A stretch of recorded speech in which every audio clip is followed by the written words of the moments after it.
we get set for the SST race, we talk to Jim McKay. Jim, just moments before you go in for the SST 140 race, tell us a little bit about the differences in driving technique that you have to go through when you get into a champ boat versus an SST 140 boat. Well, I think the biggest difference is in the handling of the boat. You have to put 50 pounds extra weight in the boat to make weight for champ, and it makes the boat handle different at the end of the chute coming into the turn. So once you get over the handling differences, the speed's a little bit faster on the end of the chute, but it's not that bad. Crew members now securing the boats as the drivers are getting pointed in the right direction from the start dock. We're waiting for the white flag to go up, and it's up, and we're within 20 seconds from the start of this SST race. And Kevin Miller predicted before this race he was going to jump out in the lead. Let's see what happens. And they start from the start dock, and they accelerate away, and they go down into that first entrance pin as they'll go across the course and get onto the back stretch. And as we watch the plume of water kick up, we wait to see. It looks like Miller's on the outside, but I don't know about this prediction, Mike. It looks like Leatherby has got the inside route, and he may grab the lead when they come out of turn number 4. He did. He got the inside line. He took it away from Miller because Miller had a little edge on him off the beach, but Terry got it. He's going to keep it. Leatherby, who won his heat yesterday at a 98.3 mile an hour clip, while leading all 10 laps of his heat race. And behind him now, the brothers from Florida, Mark and Kevin Miller, who are nipping at his heels. And Leatherby is out in the course of a Seabolt built hull. However, the Miller brothers have hulls they've built themselves.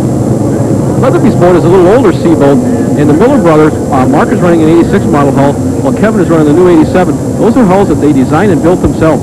And most drivers do buy their boats from the manufacturer. They really don't build it themselves, so that's quite unusual. Leatherby turned a 44-second lap the first time around, and Kevin Miller, who is right behind him, now being challenged by his brother on the inside. Mark trying to make a move. Kevin has talked about earlier, he mentioned to me before the race that they have lowered the engine about a 3/4 of an inch from what they had in Augusta, which will give the boat a chance to handle the rougher water a little bit better. Well, that's the difference between Augusta and Sacramento. It's a little bit rougher out here, so that's part of setup. You're going to want to run the engine a little bit lower in the rougher water. As we pick up the action here in lap number 9, it's still Terry Leatherby out in the lead. In second place, Mark Miller. And in third place now is Jim McKay. He started fourth. He's trying to make a big effort here to move up the ladder in front of his home crowd. Dropping back into fourth is Kevin Miller. And Tim Seabolt is back in fifth. Those are your top 5 as we reach lap number 9 here on the SST Championship Tour. There's Jim McKay, who is up into third place at the moment, driving for Bob's Marine and Central 4-wheel drive. And he won the first race in Jacksonville during the year. The boat's coming by on the far end of the course, 1 and 2. And there you see a driver that spun out. That looks like Canadian driver Don White. Got a little tight up in the turn there, hooked the boat, went inside the buoys. He's got to go around to make it up. So it's going to be a long way around now for the White Rock, BC native driving for Don's Transmissions, Don White. And he finally gets the boat back in order, and he heads down the front straightaway, starts to build the speed up, and it's going to take him about a half a lap to get back in that rhythm after something like that happens, Mike. Well, you can't let it bother you. You got to keep driving, keep your cool, and don't lose it. I mean, things like that happen. Well, Mark Miller, who didn't qualify for the last race, is doing a grand job this afternoon. He's up into second place. He is 5 seconds away from the leader, this man, Terry Leatherby, out of Rockford, Illinois. And Terry is now working his way through traffic here. He's coming up in the back markers, and this is where it gets a little tricky in this kind of water again. Like we've said, you got to be careful. He's got a big enough lead. He shouldn't lose his cool. Well, Leatherby making his way through this traffic. We have reached lap number 24 here in Sacramento.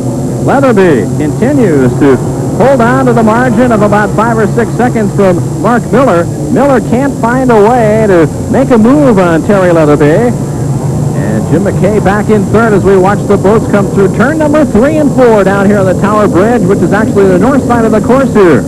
McKay now turning to the right. He'll have to head to the left now because of the dog leg that's here on this course. As Leatherby now sitting forward in the boat and looking well in control here. He was the fastest man on the course yesterday in his heat races, and he's doing the same thing here today. Leatherby is really running well. Well, Mike, right there, it looks like Jim McKay is barrel rolled to the right of the screen, coming out of turns number 3, heading for turn number 4. And the officials have called the race after 24 laps. And Terry Leatherby comes up with a 3-second win over Mark Miller. So Leatherby, driving for Tractor Marine, now is in the championship picture. With a big victory today, he picks up 9 points, Mike. It's a big disappointment for Jim McKay in that barrel because he was leading in the points going into this race. We'll be back to talk to our winner of the final event of the day when we return from Sacramento right after this.